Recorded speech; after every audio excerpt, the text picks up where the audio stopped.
So, ayan, ito po yung gusto nyo, kung gusto nyo mag-bike, ayan, mga ano, rental bike, ito. So, hindi ko alam kung anong ma-view dito kasi first time ako.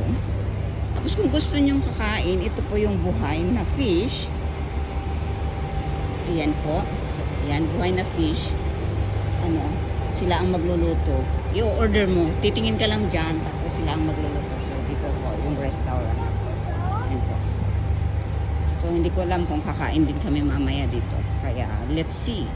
Basta abangan lang po ang aking videos. Ayan.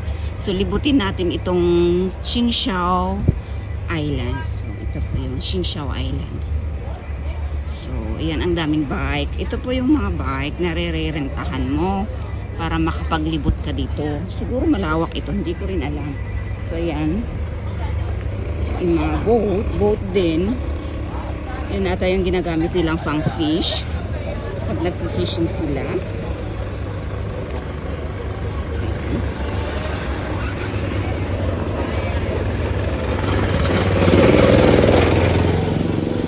So, ito po yung Qingxiao Municipal Service Building.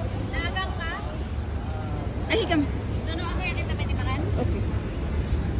So, ito po yung ano, Qingxiao Market. Ayan. As you can see naman. So, anong ma-view dito, sis? Bike lang ba ang ano nila dito? Ha? So, walang view? Ay, ganun ba? Okay, see.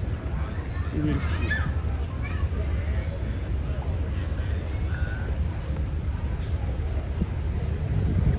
Ayan, ang layo ata ng lalakaran natin. Kaya ano, may bike dito na re-rentahan. Pero, exercise daw. Diba?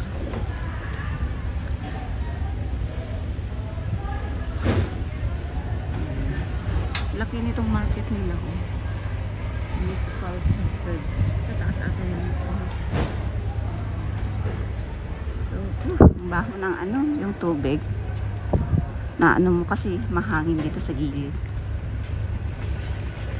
Kuha tayo ng bike, pero hindi ako marunong. Ako na lang. Basta yung may sidecar, ikaw ang ano ko. Ikaw ang Palitan tayo.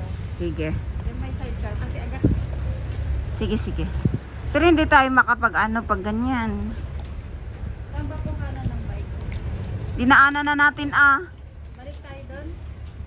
Ikaw ah. Pero balik